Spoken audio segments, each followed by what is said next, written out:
chorus of that, they just play one note, man. No power chords. It's not that. It's...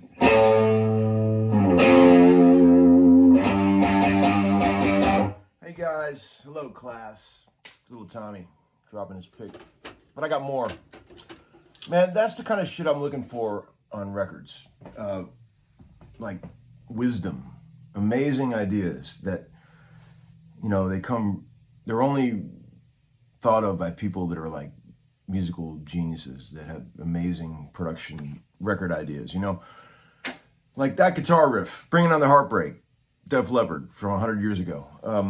Whoever wrote that, whoever came up with that, whether it was Mutt, Steve Clark, whoever, should just be immediately inducted into the Rock and Roll Hall of Fame.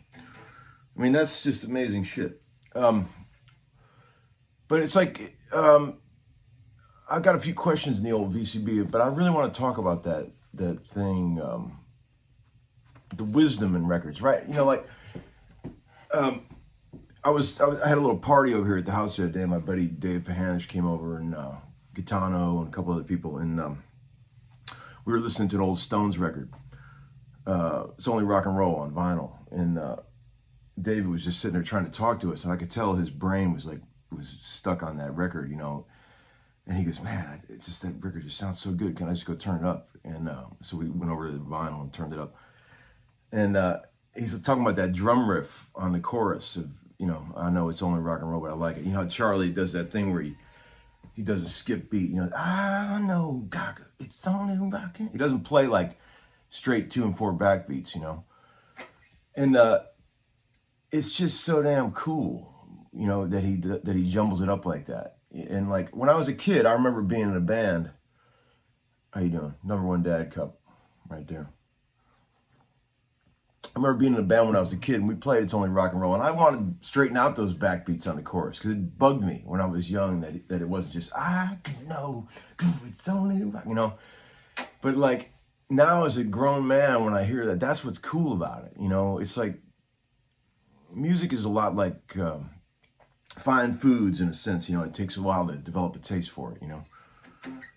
You know what I mean? A kid's not gonna like horseradish, but when you get to be a little older, you like that stuff, right?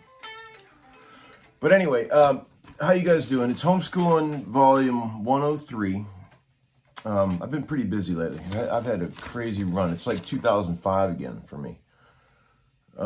Today is the first day of a 4-day Ann Wilson record that we're starting at Backstage. And, you know, she likes to start at 2 o'clock. That's pretty rock and roll. She doesn't like to sing before then. But yeah, it's going to be fun, man. We got a cool little band put together. And what else am I going to tell you here? Okay, we got a few things in the VCB. Well, I got my Sound Emporium shirt, Sweet Juanita gave me from Sound Emporium Studios in Nashville. Got the old bird blasting through my little Gretsch back there.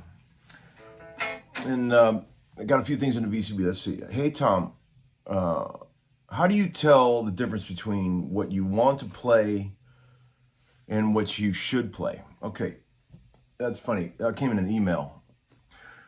My brain does not work like that. I answered a guy in an email, and I said, man, I just don't think of things like that. All I ever want to do is play whatever the song needs. I'm not in the back of my mind while I'm playing some part on a record going, man, I wish I was soloing here. Or yeah, I don't do that. I'm just trying. The art for me is trying to find the part that makes the record. Okay, I don't always do it. I can't always do it, but I'm trying. And it's not boring for me to not be soloing. You know what I mean? I don't know. I guess maybe when I was younger, you know, I would get bored and I would want to play some stuff, you know. But like what I was talking about before with the records, I'm looking for ways, the wisdom in records, I'm looking for ways to make the record cooler.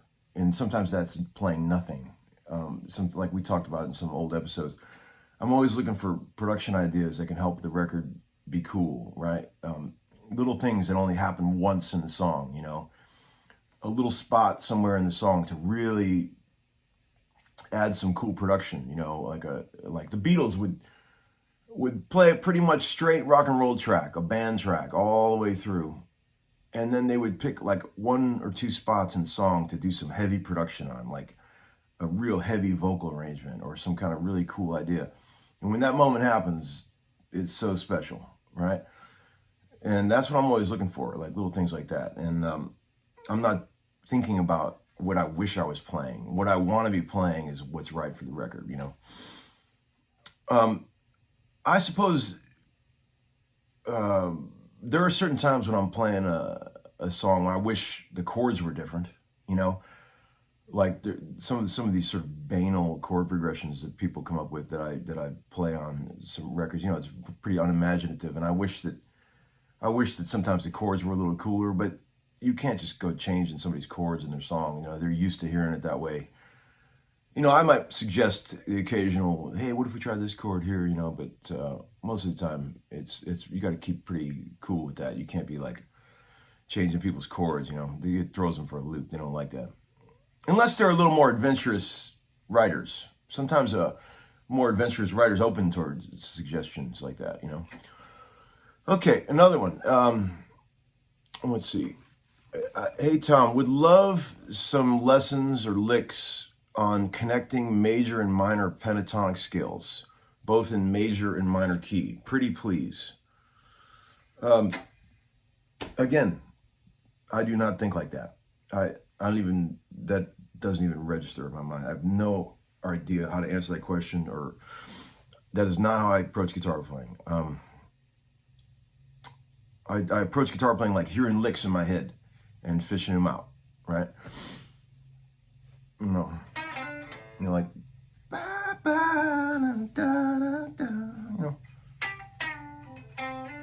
you know, that's what I'm thinking about when I'm playing. I'm trying to find cool melodies, and I'm trying to find them on the guitar. You know, you get to know licks by memory, right? You get to know certain melodies by memory, and you don't have to think. You find them when you hear them. You know where they are, you know. But I'm not ever thinking in terms of like connecting major and minor pentatonic scale. That is not how I think when I play guitar. I'm not thinking patterns, scales, none of that shit. Just that's not how I think. It never has been. And I'm not saying there's anything wrong with people that do think in those terms, but that's not what I do. I play by melody. I play by, you know, what I hear in my head, trying to get it out on the guitar. Like I'm singing through the guitar. That's what I'm trying to do. Okay, gear question. A guy named Alexander emailed me, said, can you talk in depth about the speakers? Okay, I'm gonna make a rare exception. Homeschooling family. Talk about some gear. Speakers. Okay, I answered his email as well, and I said, when it comes to speakers, I don't really, all I trust is my ears. Like there's no particular brand of speakers that I would say I love or don't like, or, you know, like all I know is that when I hear it, I either love it or I hate it immediately. And like, let's just say, for example, I said to the guy, like a Celestion Vintage 30, never been one of my favorite speakers, okay? As a matter of fact, I would go as far as to say I normally don't like them. They're too trebly, they're too bright for me. But there have been a few instances where in the right amp, at the right time, I heard one and I was like, damn, that sounds amazing. So I can't just say I don't like Vintage 30s. I could say generally I don't like them, but there's always exceptions, right? What amp is it in? What mics are we using? What pre's are we using? What room is the cabinet in? It's like, all I do is put on the headphones and I go, yeah or no. Like, I like it or I don't. The cabinet that I use, you know, mainly when I'm recording has like some old early 80s Celestion 65s in it. And I normally love the results I get with those speakers. I'm not saying that they're the only speakers that I would use, but that's what's in that cabinet and it works, so I just keep using it. You know, I've got original speakers in my old Tweeds and stuff like that. Original speakers in my Pro Reverb, and they're great. I like some Oxfords, some Utahs, some Jensens. I like some old EV12Ls. I've had some of those over the years. I like them. I like all that shit. It's just a matter of like putting it in the right cab with the right application, right? I like some old Eminence speakers, some new Eminence speakers.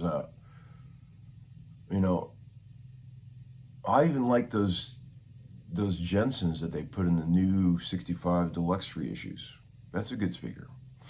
So I don't know, man. I mean, I'm not precious about any of that. I just use whatever sounds good, man. And that's the only thing I trust is my ears, okay?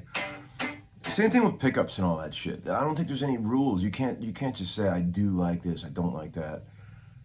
It's just, does it work in that guitar? And does it work, in that application, right? I want to show you, speaking of gear, I want to show you a really cool bass that I just got. Okay, look at this. I got this about 6 months ago. Oh, sorry, bonk. It's a 51 P bass, serial number 0060. I bought this like 6 months ago from Drew Wynn at Guitar House. This is a really early P bass, right? I mean, this is one of the first ones ever made. And do you know why they call it the Fender Precision Bass? A lot of people don't know that. This was the first year, by the way, 51, because it was the first fretted bass. I mean, it's crazy, but this really was the first. Bakelite saddles, wooden thumb rest, Telly Blonde. It's got the covers, got all the original shit in the case. This is a dead original bass. It came from this guy, original owner, this guy, Joe Johnson from Neosho, Missouri, but his stage name was Herkermer Pushbroom. He was a radio personality. There's all this, provenance stuff in the case. But when I got this guitar, the neck was fucked on this thing.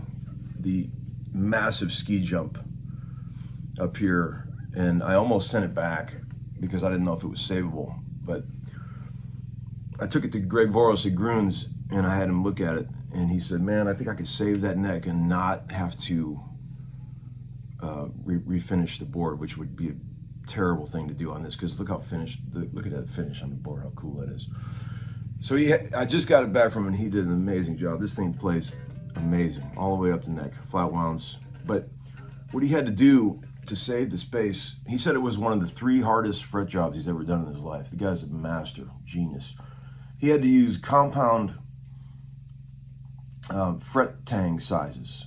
He refretted it under full pressure jig with tensions, simulated tension on the neck, and had to use different width tangs so that the board would compress out, and the frets actually, the compression of the frets would actually bend that neck back the way it should be, and then with the full tension jig, he was able to get the rod where he wanted it.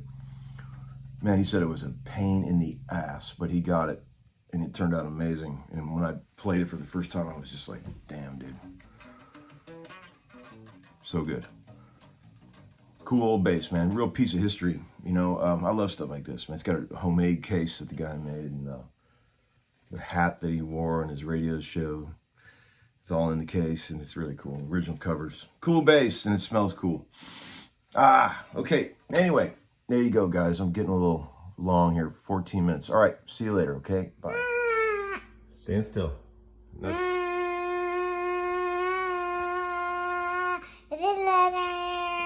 Change the note. Change the note.